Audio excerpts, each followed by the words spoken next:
In this video, we present the fascinating story of George Orton, Canada's first Olympic medal winner, and how it took 70 years for his medals to be attributed to Canada.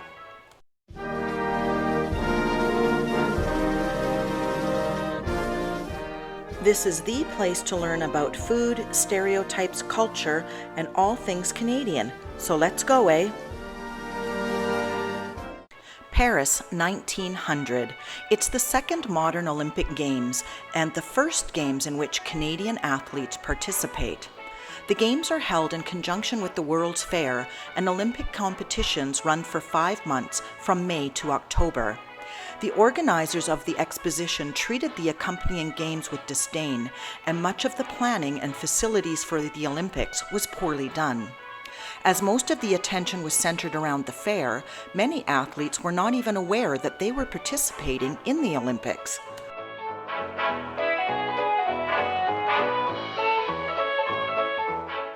Two Canadians competed in the Games that year, but it was George Washington Orton that brought home the gold.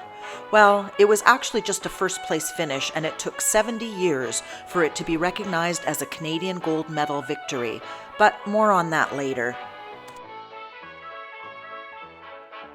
George Orton was born January 10, 1873, in Strathroy, Ontario.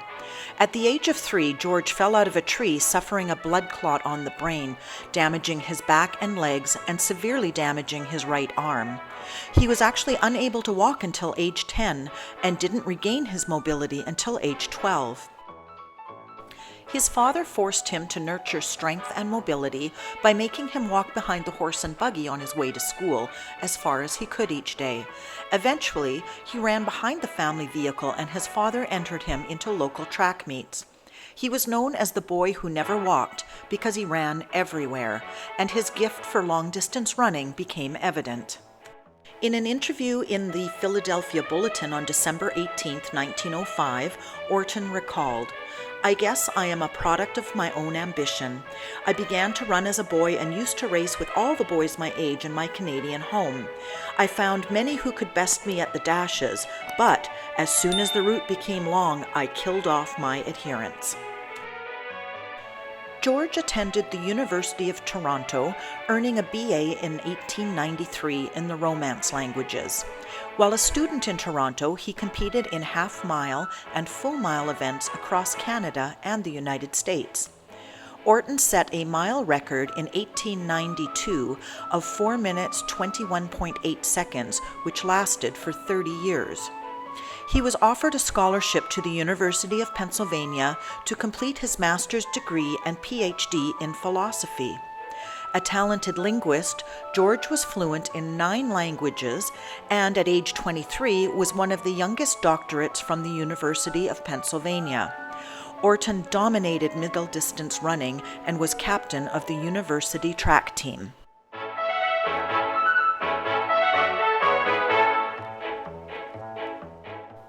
By 1894, he was already the top middle distance runner in the world. In total, he won 131 races, including a staggering 33 national and international championships.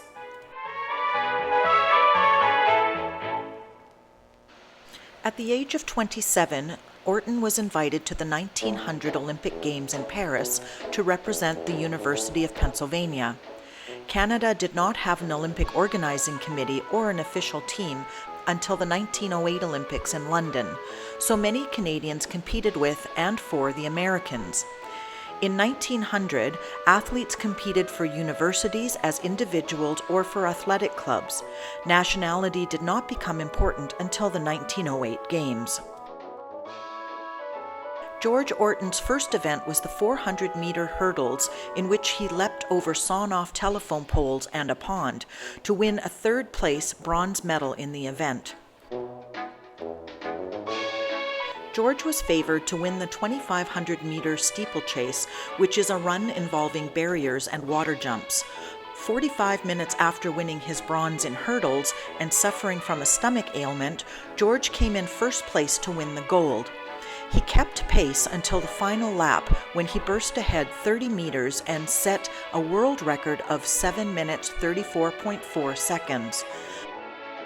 No other Canadian would win 2 Olympic medals in track events on the same day until 84 years later with relay runner Marita Payne in the Los Angeles Olympics in 1984. If you recall, George Orton suffered a damaged arm when he fell from a tree at a young age, making him the first disabled athlete to win an Olympic gold medal. For many years, he managed to hide his disability, a dead right arm and hand. King Leopold II of Belgium presented Orton with a special award for his running achievements. However, there was no celebration back in Canada or hero's welcome when Orton sailed home. Only a few lines in the Toronto Star recorded the win. George was an all-round athlete. He is known as the father of Philadelphia hockey, as he introduced them to the game in 1896, and founded the Philadelphia Hockey League in 1897 and the Quaker City Hockey Club a year later. He played competitive soccer, was a member of the Marion and Belmont Cricket Clubs of Philadelphia, the New York Athletic Club, the Pennsylvania Athletic Club, the University of Pennsylvania Track Club, and was the secretary of the Rose Tree Fox Hunting Club of Media, Pennsylvania for 43 years.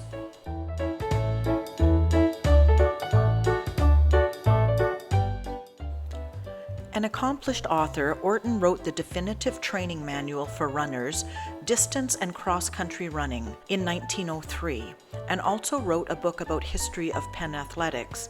His other books include the Bob Hunt series aimed at young men or boys who enjoy the outdoors.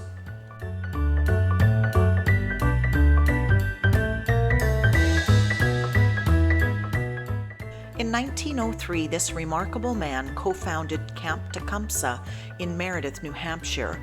A decade later, he founded Camp Iroquois, the first overnight athletic camp for girls and young ladies.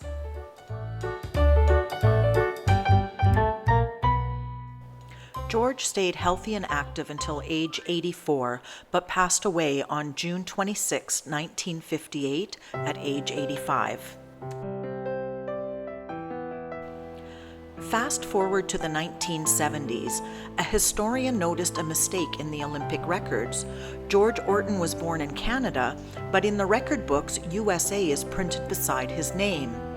The IOC had retroactively added a nationality alongside the names of previous Olympic Games athletes, and that is how Orton became known as an American. The International Olympic Committee eventually amended their records and awarded his medals to Canada.